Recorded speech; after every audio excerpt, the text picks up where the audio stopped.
உயிர் மேல ஆசை இருந்ததுன்னா என்னை பார்த்தா அம்மான்னு சொல்லியிருக்கலாம், இல்லைன்னா என்னை பார்த்தா அப்பான்னு சொல்லியிருக்கலாம்.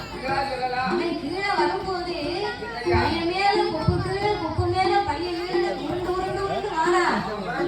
உருண்டு வந்தவன் அம்மா என்றும் சொல்லவில்லை, அப்பா என்றும் சொல்லவில்லை. அப்ப என்னதான் சொல்லியிருப்பான்? அந்த அறியாத புள்ள அப்பான்னு சொல்லல, அப்பான்னு சொல்லல. கீழே விழும்போது நீங்க எப்படி வந்தாலும்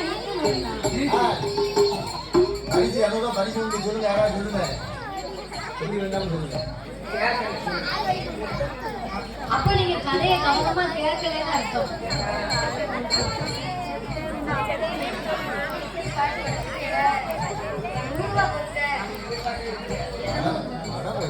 அப்ப சுட்டுட்டாங்க.